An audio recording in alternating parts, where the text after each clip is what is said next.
ایک آپ کا انٹرنیشنل ایشو ہے اور ایک آپ کا ڈومیسٹک ایشو ہے۔ میڈیا نیوز کمپنی ہے، اس کی جناب ٹویٹر اکاؤنٹ کے اوپر سائفر کی ایک کاپی لیک ہوئی ہے۔ پاکستان کی یوتھیا بریگیڈ اور نقد کوکا کی تحریک کے تمام سرخیل سارے لڑیاں ڈالنے لگے ہوئے ہیں، دونوں ہاتھ اور ایک ٹانگ اٹھا کے۔ بانی تحریک انصاف سچا ثابت ہو گیا، بانی تحریک انصاف امر ہو گیا۔ بسم اللہ الرحمن الرحیم۔ آزاد ڈیجیٹل کے ساتھ میں ہوں فیاض الحسن چوہان۔ دو ایشوز ہیں، ایک آپ کا انٹرنیشنل ایشو ہے اور ایک آپ کا ڈومیسٹک ایشو ہے۔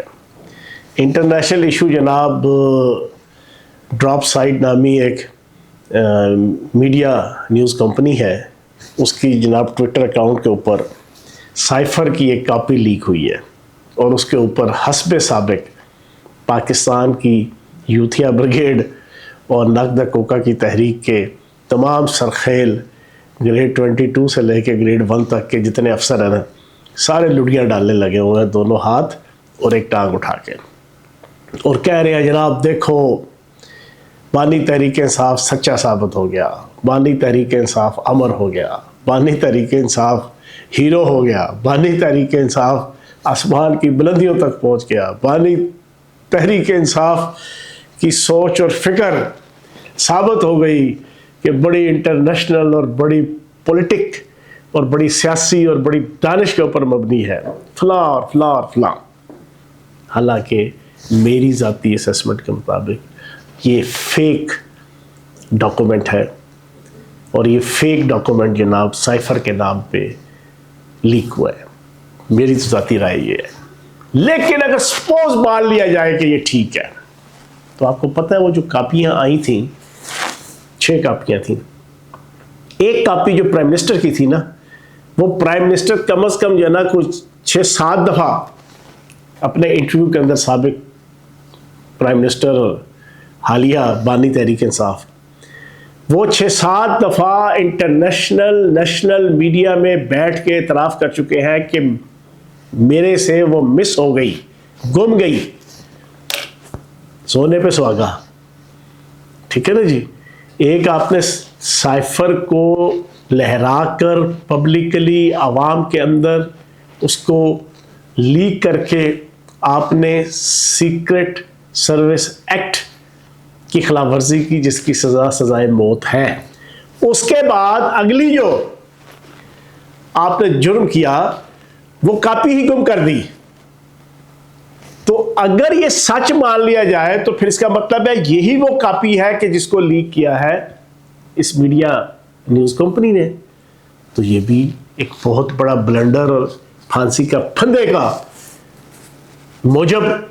جناب جرم ہے۔ تو ایک تو یہ اینگل ذرا اپنے ذہن میں سوچ لیں۔ یہ علیمہ باجی سے لے کے نورین خانم باجی صاحبہ جو اس وقت ٹویٹ کر رہی ہے نا بڑے فخر کے ساتھ کہ جناب آیا سائفر کی کاپی آ گئی فلاں، ان کو یہ نہیں پتا کہ ان کے گلے پڑے گا اب یہ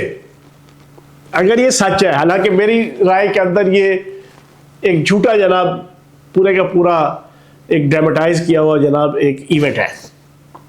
تو لیکن اگر یہ سچا ہو گیا تو پھر بانی تحریک انصاف کو پہ چڑھنے سے کوئی نہیں روک سکے گا۔ دو چیزیں۔ تیسری چیز، اس سائفر کے اوپر جو آپ نے سبجیکٹ ہے اور سبجیکٹ کے اوپر کہ جناب بانی تحریک انصاف کو ہٹا دیا جائے تو یہ کر دیا جائے، کوئی ایسی چیز اس سائفر کے اندر جو انہوں نے خود اپنا جو میرے کاغذوں میں 2 نمبر ہے، غلط ہے، فیک ہے، اس کے اندر بھی یہ تحریر موجود نہیں ہے جس میں یہ تھریٹ لگایا ہو ڈونلڈ لو نے کہ اگر تم نہیں اتارتے تو جناب تمہارا ستیہ ناش پھیر دیں گے، ہم جناب غاروں کے دور میں لے جائیں گے، پتھروں کے دور میں لے جائیں گے، فلاں فلاں فلاں، جیسے امریکن اسٹیبلشمنٹ اور اس کے اہلکاروں کا ایک سٹائل ہے، ان کی پولیٹیکل سرکاری جو عہدیدار ہیں ان کا ایک انداز ہے۔ کوئی ایسی بات اس ڈاکومنٹ کے اندر بھی نہیں لکھی ہوئی، ایویں ڈرامہ مچایا ہوا ہے۔ اور چوتھی آخری بات اس ایشو کے اوپر، میں آئی وٹنس ہوں، مجھے ڈائریکٹ بھی بانی تحریک انصاف نے 2 دفعہ اور کم از کم 15 سے 20 دفعہ ہماری جو لیڈرشپ کی میٹنگز اور ترجمانوں کی میٹنگ تھی اس کے اندر بیٹھ کے تقریباً یہ 4 فٹ کا جناب ٹیبل ہے، 5 فٹ کا، وہ سامنے بیٹھے ہوئے بانی تحریک انصاف، میں ادھر بیٹھا ہوں، کم از کم 10 سے 15 دفعہ اس نے اس طرح ہمیں انسٹرکشن دی، اور 2 دفعہ مجھے ڈائریکٹ مخاطب کر کے خبردار اب سائفر کا نام نہیں لینا، نہ کسی ٹاک شو میں، نہ کسی میڈیا جناب آپ کی پریس ٹاک میں، نہ کوئی آپ کے پریس کانفرنس میں۔ امریکہ کا اور سائفر کا تذکرہ نہیں کرنا، یہ کب سے کہنا شروع کیا؟ یہ جناب آپ کے پورے 1.5 مہینے بعد 22 اپریل کو آپ فارغ ہوئے، اور مئی کے پہلے ہفتے میں یہ انسٹرکشن دینا شروع کر دی تھی پوری لیڈرشپ کو، اور میں 2 دفعہ مجھے ڈائریکٹ کہ سائفر کا اور امریکہ کے خلاف کوئی بات نہیں کرنی اور سائفر کا تذکرہ ہی نہیں کرنا۔ تو یہ کیا چیز تھی؟ محض پاکستان کی عوام کو اپنی ریاست، اپنی فوج کے خلاف نفرت پیدا کرنے کے بعد جب کامیابی مل گئی سوشل میڈیا کے ذریعے سے، تو اب آپ نے کہا میرا مقصد حل ہو گیا، اب امریکہ کو ملائم نہیں کرنا، امریکہ سے اب تعلقات بنانے ہیں، اور امریکہ کے ویسے بھی جو ایمبیسڈر ہے، یہ تو بات کھل چکی ہے کہ اس کو پراپر بلا کے اعتماد میں لے کر جناب بانی تحریک انصاف چیف گویرہ بنے تھے۔ چیف گویرہ بننے سے پہلے انہوں نے امریکن ایمبیسڈر سے اجازت دی تھی، اس کو گوش گزار کیا تھا کہ بھائی جان یہ تھوڑی دیر کے لیے میں چیف گویرہ بننے لگا ہوں، تو مجھے ذرا چیف گویرہ بننے کی اجازت دیں۔ آپ نے چپ سادھ لینی ہے، کیوں کہ جناب آپس میں ملے ہوئے تھے۔ امریکہ کی ڈیپ سٹیٹ کی کنسلٹیشن اور مشورے سے، اور اس کی جو پلاننگ تھی، اور عالمی سعودی طاقتوں کا ایک پورا نیٹ ورک تھا، زیک گولڈ سمتھ اور جناب آپ کی جمائمہ گولڈ سمتھ کے پورے جناب آپ کی چکر بازیاں تھیں، ان ساروں کے ساتھ ملا کے انہوں نے ایک پورا پلان بنایا تھا کہ یار اب جان چھڑائی جائے، حکومت کا بیڑا غرق ہو گیا ہے، نہ کوئی پرفارمنس ہے، عوام کے اندر 1% ایکسیپٹنس نہیں ہے، تو چلو یہاں سے نکلے اور ہیرو بنے، اور نیکسٹ دوبارہ پرائم منسٹر بننے کے حوالے سے ہم ایلیجیبل ہو سکیں اور عوام کے اندر ہمارا منہ ہو۔ ایک بڑی لمبی اس پہ ڈسکشنیں ہو چکی ہیں، بڑی ہر بندہ آپ کو بتا چکا ہے، ہزاروں تجزیہ نگار اینکر آپ کو اس کے اوپر سنا چکے ہیں۔ تو بھائی ایمبیسڈر سے اجازت لے کر اس کو بتا کر بانی تحریک انصاف چیف گویرہ بنے 1.5 مہینے کے لیے۔ پھر اس کے بعد انہوں نے امریکہ کو راضی کرنا شروع کر دیا، فرمیں ہائر کر کے جناب 1 دفعہ 2 دفعہ 3 دفعہ لابنگ فرمیں، اور فلاں طریقے ساروں کو پتہ ہے۔ تو بھائی جان یہ ڈرامے بازی، علیمہ باجی، نورین باجی، اور یہ جتنے اس وقت یوتھیے ناچ رہے ہیں نا سوشل میڈیا کے اوپر، تو ان کی اطلاع کے لیے عرض ہے کہ جناب اپنے گریبانوں میں جھانکو، یہ آپ کے بانی تحریک انصاف کو کہیں پھٹے پھائے پہ نہ یہ لگا دے، یہ ڈراپ سائٹ والوں سے بچ گئے۔ دوسرا ایشو ڈومیسٹک اور بڑا حیران کن، جس سہیل آفریدی کو ایمنسپیٹر، نجات دہندہ، ہیرو بنا کر اور کمانڈر سیف گارڈ بنا کر پی ٹی آئی نے، علیمہ باجی نے اور بانی تحریک انصاف نے وزیر اعلیٰ بنوایا تھا، علی امین گنڈا پور کو اتار کے کہ وہ ناکام ہو گیا ہے، نامراد ہو گیا ہے، وہ انڈر ہینڈ ملا ہوا ہے، وہ فوجیوں کا بندہ ہے، وہ اسٹیبلشمنٹ کا بندہ ہے، وہ فلاں ہے، وہ فلاں ہے، ہر قسم کا الزام لگا کر 76 بار کے اس کو جناب اقتدار سے نکالا تھا، اور اس کو لائے تھے۔ اور یہ آنے سے پہلے اس طرح جناب ہاتھ کر کے نا مکے دکھا کر اسمبلی کے اندر، اسمبلی کے باہر اس نے کہا تھا تمہاری ایسی کی تیسی سسٹم کو، ریاست کو آنکھیں دکھا کے اس نے کہا تھا میں آ رہا ہوں، اور میں نے جناب حلف اٹھاتے ہی پورا کے پی کے جناب میں نے لینا لے کے سیدھا اڈیالہ جیل جانا، اور اڈیالہ جیل جا کے وہاں سے میں نے اٹھانا ہے بانی تحریک انصاف کو، اور سیدھا وزیر اعظم ہاؤس کے پرائم منسٹر کا جو آفس ہے اس کی چیئر کے اوپر بٹھا دینا ہے، پاوے حلف لیتا ہے نہیں لیتا، پاوے سلیکٹ ہوئے نہ ہوئے، میں نے اس کو وزیر اعظم بنا دینا ہے۔ اوہ اس کے اوپر تالیاں، اس کے اوپر لڈیاں، اس کے اوپر نقدہ کوکا کے اوپر ڈسکو ڈانس، بیلے ڈانس، لنگی ڈانس، ساری پوری یوتھیا بریگیڈ اور ساروں نے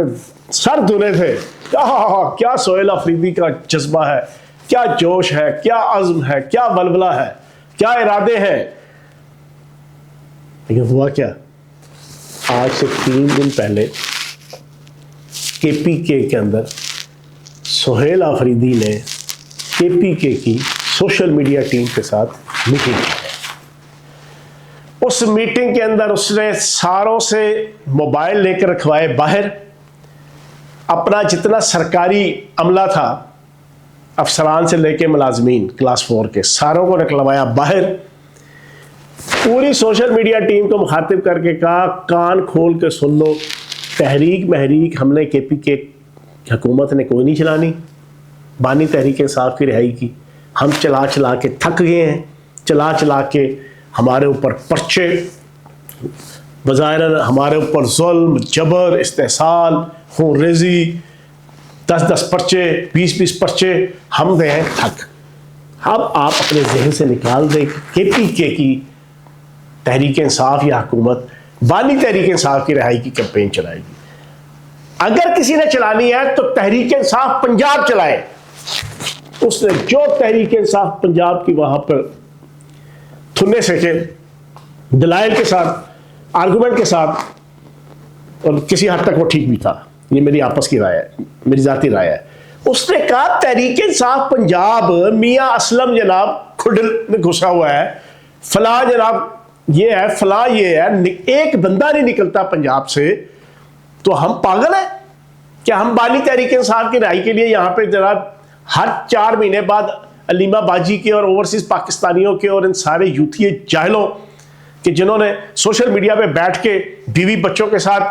جناب بیٹھ کے جناب چپس ہاتھ میں لے کے سامنے ٹی وی لگا کے بحث تبصرے کر رہے ہوتے ہیں کہ کیڑا غدار تو کیڑا جناب وفادار، کیڑا میر جعفر تو کیڑا جناب جیسے کہا حاجی صلاح اللہ رانا، حاجی صلاح اللہ یا نیک پروین بی بی. تو یہ جو تبصرے اور یہ جو کمنٹس اور یہ جو جناب تمغے دے رہے ہوتے ہیں نا جو گھر بیٹھے، یہ گھر بیٹھے والے باہر نکلے اور پنجاب سے نکلے. تو اس نے صاف سمجھا دیا اپنی سوشل میڈیا ٹیم کو کہ جناب یہ توقع اب نکال دو، 40 ہزار تمہاری تنخواہ طے کر رہا ہوں، پیسے لو،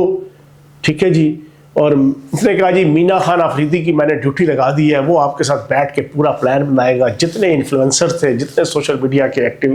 جناب ان کے لوگ تھے، ساروں کو بٹھا کے اس نے لالی پاپ دے دی کہ بندے دے پتر بڑھو کہ ہم سانو نہ جناب مارا کھواؤ، نہ ہمارے اوپر پرچے کٹواؤ، نہ ہمارا مستقبل تحریک کرواؤ، آرام سے موج میلہ ہمیں کرنے دو اور خود بھی موج میلہ کرو. یہ ہے بھائی جان کہانی اس ایمنسپیٹر، نجات دہندہ،